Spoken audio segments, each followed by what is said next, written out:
Tori, she was incredible. Such a fun interview. Such an incredible woman.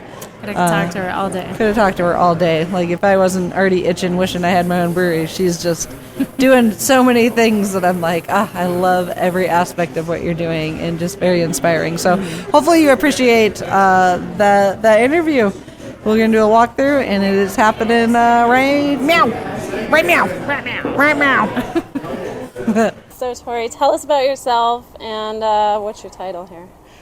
Let's see here, Tori Miller, native of Colorado, born and raised right over here, Wheat Ridge farmer. The whole left, went to school, came back, met Ryan, and we got into this. I am jack of all trades. No, technically depends on which form is being asked, but owner, president, CEO, head honcho, boss of everybody. Right on. Can you share the story of how your passion for brewing and a hobby turned into what is known as SomePlace Else Brewery?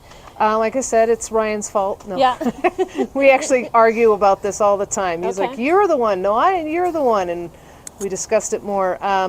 I think he planted the seed. We go to breweries, and I have a business background. He has the mechanical. He had, when I first met him about 13 years ago, he was starting to collect pinball machines. And then at our house, he started home brewing. Okay. And so there was both of those. And the joke is, I told him, you need to get these someplace else.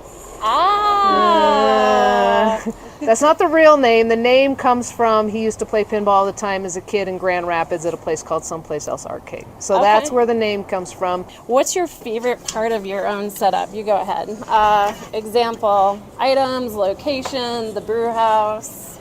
The community Okay. that we've been able to build here.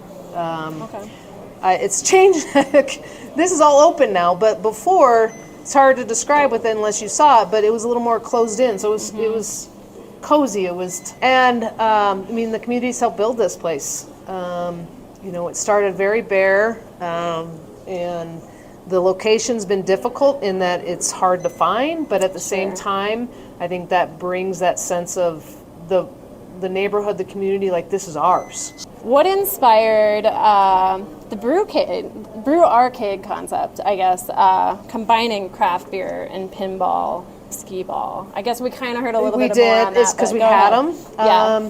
Like I said, pinball was Ryan's passion. Sure. And when I met him and I jumped in on that, I hadn't really played a little pinball as a kid, but when he started getting the machines, our first two were Black Knight and Secret Service, which is not here. Neither one of them are here, but I got into it, and that was kind of the unique part of it. Was there wasn't really any other brewery, definitely not in Arvada. Wonderland was one of the few breweries that actually had pinball machines, and back then, it's grown a lot since then, but it was like, well, why not? Yeah, why not? And then, like I said, his home brewing, I enjoyed beer more so than anything else. Sure. And said, wine seems like a great business opportunity to me. Beer, business, games. Right? I dig it. Yeah. Dig it.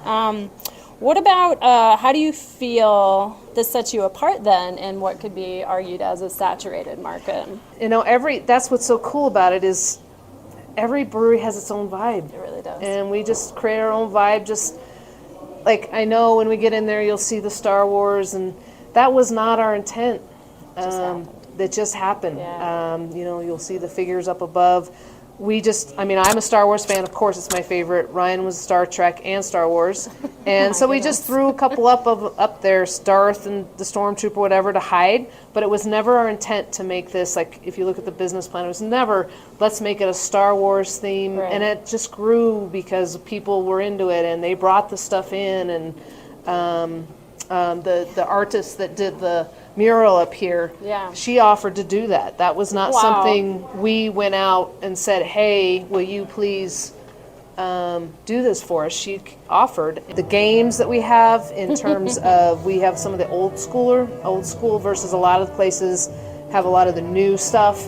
We have collected, all the machines are ours. Okay. So we own everything, and so we've made quite a collection of a lot of the little bit older stuff. So that part of it, Did Ryan build these as well? That's a bonus Actually, that question. was regulars. That's so cool. It's not, it Man, wasn't, what a it great just seems like it would be Ryan. But Yeah. no, some of the regulars like, hey, could we do this for you?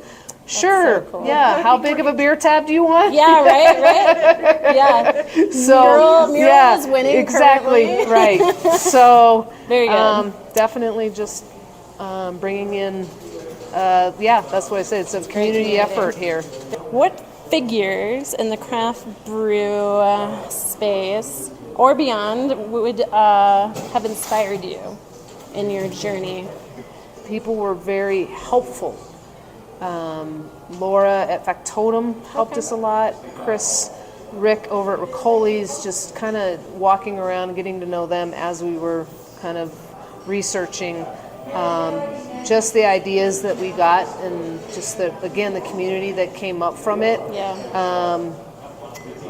Was a lot of what just was like, hey, this is what, we can do this. You were at a 5-barrel system, but now you've just put in a 10. So, right? Do I have that right? Yeah. 5 to 10 system with a focus on a diverse flagship selection. How do you approach your brewing process?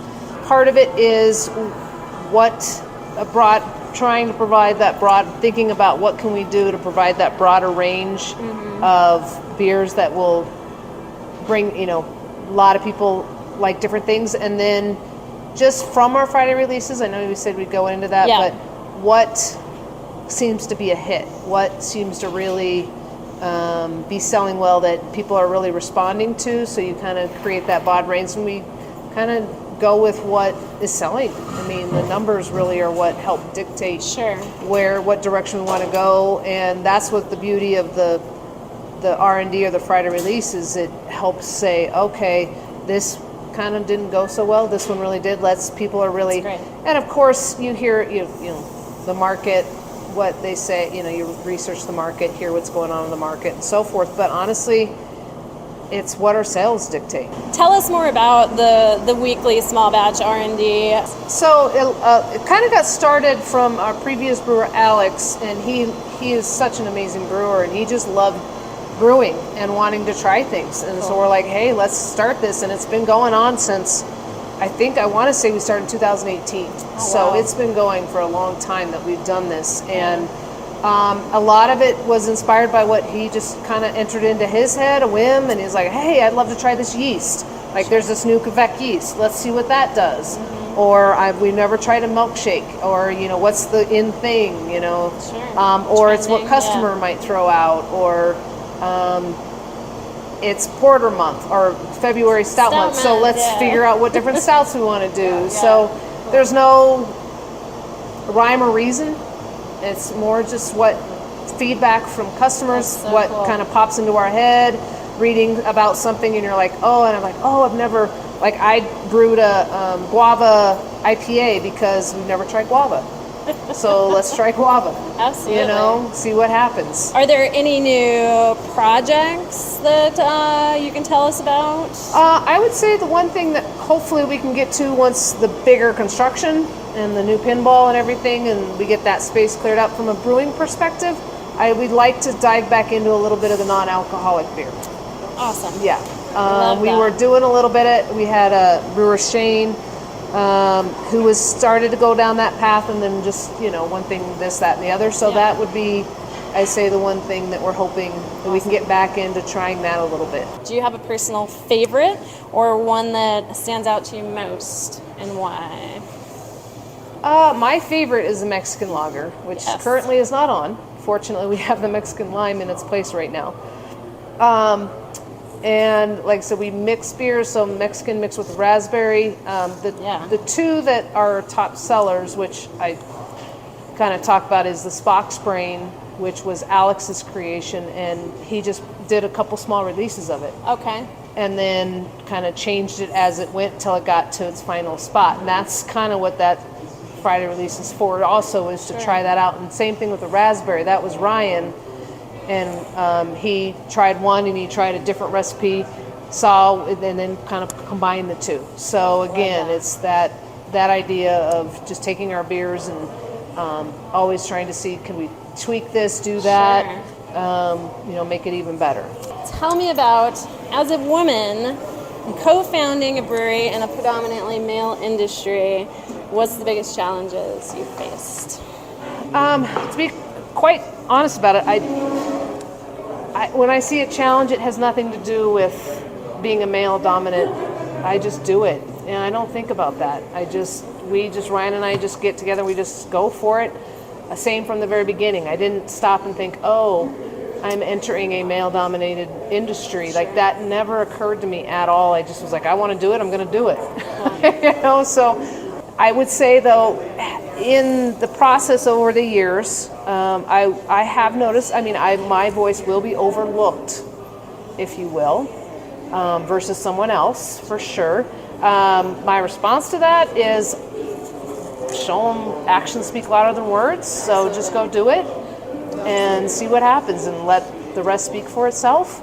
You're definitely like a real go-getter, right? You're going to do it, actions speak louder than words. I love that, I respect that. Thank you. The world needs more people like you, and not just women. What changes have you seen in the craft industry regarding diversity and the representation of women since you started? I would say that Calissa's huge up at Gold Spot. If there's someone you can, and not just with the female community, but the LGBTQ community also, but more women on the brewing side. That, I think, is where I'm starting to see. Of course, Karen over at Holidaily. Yeah. Just seeing, but not so much on the behind the bar side and the business side. Seeing more women over on the brewing side, slowly but surely. And I taught up at Regis for the craft beer program, and seeing some of the women in there, and knowing that they were going to try and get their fingers and their part in all that. So definitely needs to be more. Yeah. Love to see more of it, and when we try to hire, down the road, if would love to see that. What advice then would you give other women working to enter the craft beer industry? Well, for anybody, especially the back of the house, be willing to get in there and do whatever needs to get done. Cellar work, and people often think, I want to be assistant brewer and jump right into the brewing, and there's so much more to it. So have that mindset, knowing that if you're going to go in there, you're going to be lifting kegs, you're going to be moving, you're going to be taking grain bags and pouring them in things, you're going to get splashed with water, you're going to have to do this, that, and the other. That's part of it. If that appeals to you, then just like, go to a brewery and say, hey, I am new, I get that, I don't have a lot of background in it, but I am willing to learn and do whatever it takes. That is going to be the key factor, is just showing that you have that determination and the hard work ethic. So what's your favorite aspect then of the craft beer industry? Not just like the community here at our brewery, but in the whole brewing community. It's, Thanks for it's talking amazing. with us. Yeah, it's so cool. It's so amazing. I can call up, I'll call up Chris over at Odyssey and say, hey, what are you doing for this? Or can you help me out with this? And he's right in there. And when we were first opening up, we'd go around and people would literally open up their books to us. Like, who does that in a business? And say, yeah, this is how much we brewed, or whatever. Or this is, people share recipes. There's collaborations all the time. And just that lack of that intense competition is wonderful. How do you balance then the creative aspects of brewing and then running a brew arcade with the business side of things, especially starting off on that shoestring budget? Being creative in the setting this place up, like we were talking about with the container, is okay. So we can't go out and buy a $5,000 cooler refrigerating system. What else is there out there? And that's where Ryan comes in and is like, okay, well, I've got this amazing mechanical background. I'm going to take this air conditioner and find this other thing and make it work. So just looking outside the box and saying, what can we do differently? How can we still find things that are new? Because that's definitely, you feel the need to try new things, bring new things, but yet still keep a consistency, obviously from, business perspective, customers, but what's the next new thing to try. And what about any future plans you could share with us that you have for SomePlace Else? Getting the pinball room finished is obviously the first on the agenda here. Hopefully the next month or two we'll have that kind of under our belt and finalized to an extent. I mean, you're never done. We know that. You're just never done. But to where we can open it up, people are coming, we're enjoying that, and then finding another location. Oh, all right. Don't know where. Okay. We'll, like we said, ride the wave. Someplace.